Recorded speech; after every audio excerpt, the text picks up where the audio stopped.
I'm gonna go over some deep breathing, which is great for if you are pregnant or if you're not pregnant.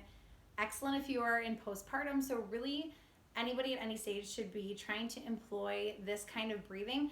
So deep breathing versus shallow breathing. We want to ideally be deep breathing majority of the time. No, not making it really dramatic like you are lying on the ground super thinking about it or meditating or whatever.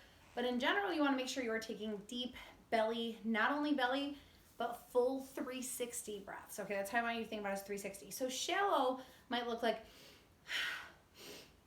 it might also look like, and it's all belly. Okay, I know it looks goofy right now. I'm 38 weeks pregnant, so I figured now's the time to do this video, especially for my pregnant ladies watching, because it is so important all the time. So shallow is what we don't want. Shallow, we are making our abs work way too hard. So this is why it's important, even if you're postpartum or just like you had a baby 5 years ago or whatever, and you still have a pretty big diastasis, the big gap between your abs.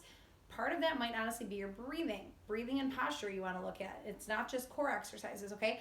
Because if you're just relying on your abs to do your in and out all day, your breathing, that is stretching out your abs, making them looser and keeping that gap, okay?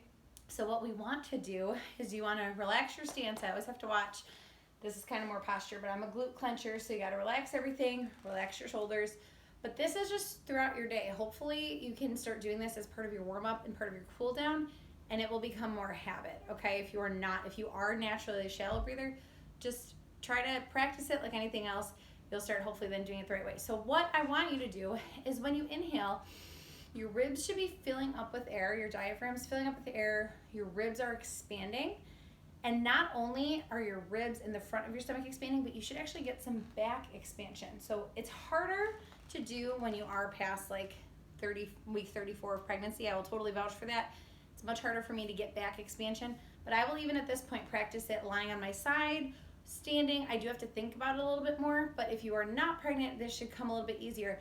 Your hands, I had my sister try this the other day too, and it just doesn't come easy to a lot of people. And she is not pregnant. It's just a tough thing, especially to get back involved. So if you put your hand down on your, kind of like your low back, but even the sides, when you inhale, that should fill up too. You should feel your back expand, your ribs go out, your diaphragm fill up. And then what happens is when you exhale, your pelvic floor actually tightens back up.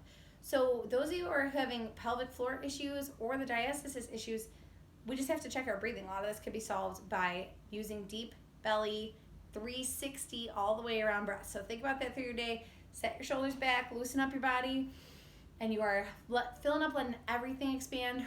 And then when you exhale, everything's tightening back up.